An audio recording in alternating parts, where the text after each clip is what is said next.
Hello and welcome to all our viewers on CFO Insights. I am Shelly, a financial technology consultant at Hyperbots, and I'm very excited to have John Silverstein here with me, who is a seasoned finance executive with over 2 decades of experience in leadership roles, with expertise across both Fortune 500 companies and high-growth startups. Thank you so much for joining us today, John, to discuss the critical topic of structuring tax heads in the chart of accounts. To start, could you explain why having a well-structured tax head is important in a company's chart of accounts? Yeah, it's critical to have structured accounts and making sure that it aligns with not just tax, but your other areas as we've discussed before. But the tax heads in your chart of accounts is essential for several reasons. It ensures that you're accurately tracking your tax liabilities, your recoverables, and expenses, which is critical for your compliance and tax regulations. Additionally, it provides clarity in financial reporting, aids in reconciliation of tax accounts, and reduces the risk of penalties due to misclassification or errors. Proper structuring also facilitates smoother audits and enhances decision-making by providing clear insights into a company's tax position. And from your vast experience, can you provide some examples of different tax heads that might be necessary for various industries like manufacturing, retail, or SaaS? Yeah, they all have their own nuances, but we can talk first about the manufacturing industry, which your tax heads might include your sales tax payable, excise duty payables, your customs duty payables, GST, VAT recoverables. In retail, it's a little bit different that you might see your sales tax payable output of GST VAT payable, your input recoverables of GST VAT, and then your property taxes. So a few different accounts, and they need to be all split between the right appropriate areas so you can, again, go back to the compliance reasons. Meanwhile, for SaaS companies, your relevant tax heads, you'll have your service tax payable. And that's an important distinguish. And sometimes you have mixes between your industries based on the companies that you work with, where you might have service tax and sales tax and different components of sales tax. So getting the compliance right and connecting to a tool, AI can really help with this as well. So you on the SaaS side too, it's not just you have your service, you have your withholding tax payable, digital service tax payable, and then again, recoverables as well. So each industry has its unique challenges, and it gets more challenging as you do more things if you're mixing services and manufacturing and those types of things. And in your opinion, what are some of the best practices for structuring tax heads in the chart of accounts? Yeah, making sure that it's by at least nature. So like if it's a tax payable or recoverable or tax expense, or like we were going through the specifics on manufacturing and things, that you split, and so you can easily see which taxes you're paying versus aggregating and putting just a tax line doesn't really help, because they're very different timing of them and different regulations and compliance that you need to meet. And it also gets easier for audit if it's split out. In your journey in the finance industry, what are some common mistakes you have seen accountants make when structuring tax heads in the chart of accounts? Yeah, some common mistakes are like improperly classifying, where you're grouping the taxes incorrectly. You're mixing sales and property taxes or those types of things, and you're not. So the key is to split it out by those different regulatory bodies and things. So you don't want to fail to customize for those specific jurisdictions. So it aligns with those regulations. At least have a way. It doesn't necessarily have to be in the chart of accounts, depending on your system and tax systems that you're using, but you do need at least the bare minimum is to get the proper classification and grouping of the types of taxes out. You need the granularity too of understanding what those different types are, because they're all calculated differently, and then to make sure it gets appropriately as you are processing the tax requirements and doing your tax entries and sales tax is going to be different than obviously your other income taxes and things like that as well. So it's critical that you need to update and keep in compliance with the tax laws as well, so you don't have any compliance issues. You also, and that the calcs to get to derive at that tax line is unique. It makes it a little bit easier. The other thing is to not reconcile or failing to reconcile your tax liabilities. So often this gets overlooked and it's only thought about like once a year or looking at it and you're not even booking and keeping up with it. It's a lot better to book, working with your tax advisors, to book your taxes on a monthly basis, so you know what's happening there and you can stay compliant and you understand that true liability from a working capital standpoints as well. So it helps out. It is a expense. A lot of people overlook it because it's some of the taxes are below the line versus in your actual financials. Adding on to that question, how should federal and state income taxes be structured in the chart of accounts? Yeah, federal and state income taxes, they should be structured separately in the chart of accounts so you can have that visible, accurate reporting. You don't want to go crazy though, because like I said, you need to identify all the states are different in things, but that can be done with the granularity outside of your chart of accounts, because otherwise you'll end up with over 50 tax accounts and you don't want to have to manage that.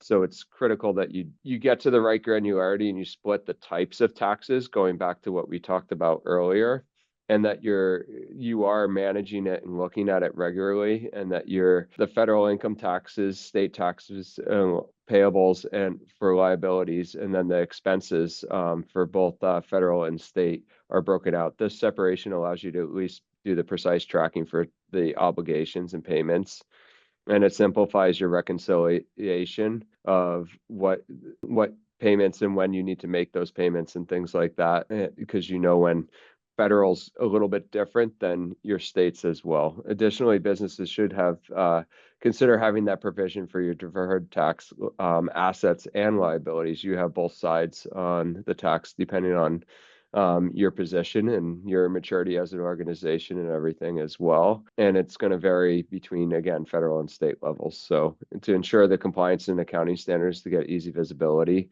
it's critical that you break those out appropriately.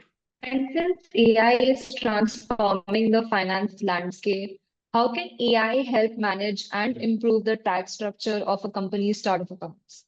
Yeah, so that's a good question. AI, it's going to significantly enhance the management of your tax structures. Like I said, it's often you would send, even as a CFO, you're often working with outside tax advisors and things like that, and you're often sending data back and forth to the tax advisors. AI can help with that, streamline some of that reporting requirements and these calculations, and reduce those human errors of your tax books versus your management accounting books and things like that. So it will make it a lot easier to make sure that those are reconciled and you're capturing all the right data and elements. For jurisdictions even get complicated in understanding which state is receiving end or where origination jurisdictions as well. Those things all matter, depending on which type of tax you're calculating, whether it's income or sales tax or those types of things. So it can also, AI will help with that compliance to make sure that the tax laws and regulations, it can go through that data and understand whether appropriately allocating that you're compliant within those and that you have the right controls around the recording of the taxes. And it can help out, again, your tax advisors and give you other suggestions and things based on the learning models and things that are within the AI capabilities. Your accuracy, like I touched on initially too, is that your human errors would go down, but detecting and correcting these misclassifications through these machine learning algorithms is very helpful. And then actually having reporting and analytics on taxes. Most people, again, don't look at it, but now you might be able to get to that new level and really understand taxes. And that's often overlooked, like I said, because it's a black box, how the tax guys come in and your tax advisors and everything calculate all these jurisdictions, all the states, and it's hundreds of pages, the tax returns, and it comes to the CFO and you're trying to get the explanation. AI might be able to summarize and help, and you go through it too as a CFO. So I think there's many benefits that are, I think, even unknown at this point on how much it can help and get us through our complex tax system, particularly here in the United States. It's very difficult to manage with all the different tax regulations and authorities. You also might be able to analyze data, look at your structure or organization structures and things, and maybe reorganize or get suggestions that might help out with your tax situation for potential savings. To dive a little deeper in the previous question, could you provide a specific example of how AI can help a company in a particular industry like retail or SaaS better manage its tax structure? Sure. Yeah. So I'll use the example from retail.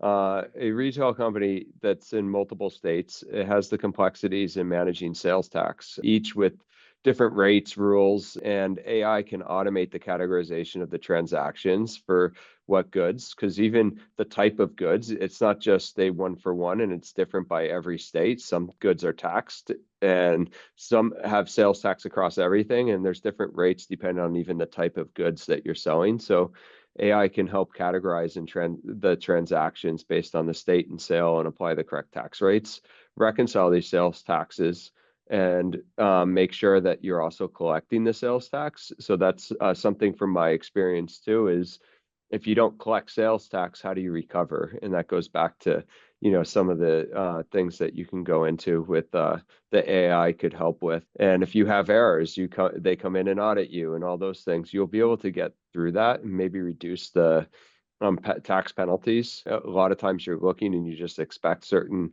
audit every few years or whatever, particularly because of the complexities on sales tax. One of the states is going to audit you, and you're probably going to have to make a payment to be on top of it and reduce those payments that you have to make for penalties. AI can help with that. I can also go into like the SaaS companies, which is where I've spent the last decade. Really, it's going to determine, and I think it's more complex in SaaS companies because of where your services are and your servers, and where the companies and customers are. So applicable tax rates across the various jurisdictions, making sure that you're classifying these transactions correctly. Again, where you're doing a service on a SaaS product and things like that, it all matters when you're trying to stay compliant with the taxes. So real-time compliance reporting is critical, and these industries will benefit greatly in staying compliant. What role does real-time monitoring play in managing tax structures with AI, and why is it beneficial? Yeah, real-time monitoring, it allows AI to track the changes in the tax laws and regulations and instantly reflect these changing in your chart of accounts. So if something changes and you need to track something at a different level or granularity, AI can help and tell you to make those changes.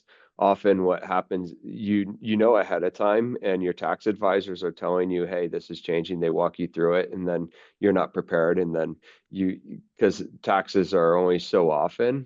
So staying on top and making the changes when appropriate. And sometimes it's like you have to change something a year, or you need to be compliant by 5 years from now, and things like that. AI can help you get and make the adjustments appropriately as needed, and make sure that you're recording things at the right levels again, to everything's up to date, and that there might be additional credits and things like that too that you can get. So being proactive identifies any discrepancies or if you're non-compliant, and it helps you stay in line and understand what that exposure is to your tax liabilities. What are some future trends you see in the integration of AI with tax management in the charts of accounts?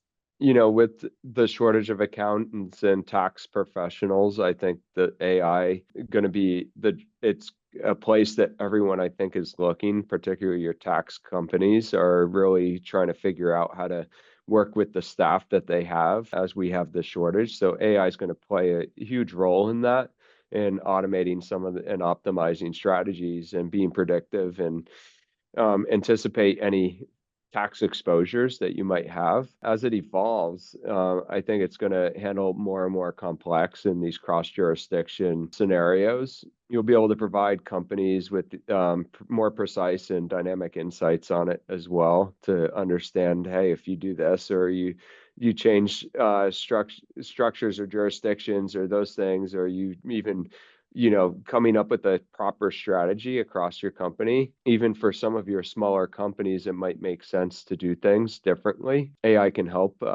give you some of those suggestions that you might not have thought of, or you didn't look at tax as a strategy in the past. Then you can start making better strategies, and it opens it up, I think, for some of the smaller SMBs and things versus your just large corporations trying to manage these large tax liabilities.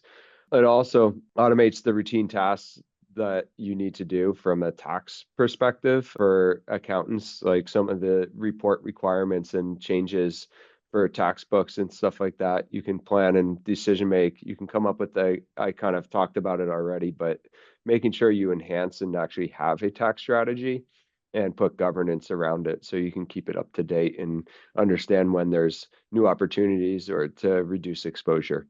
Thank you so much, John, for these valuable insights on managing tax heads in the chart of accounts. I'm sure our viewers will find your perspective on how AI can transform tax management particularly enlightening.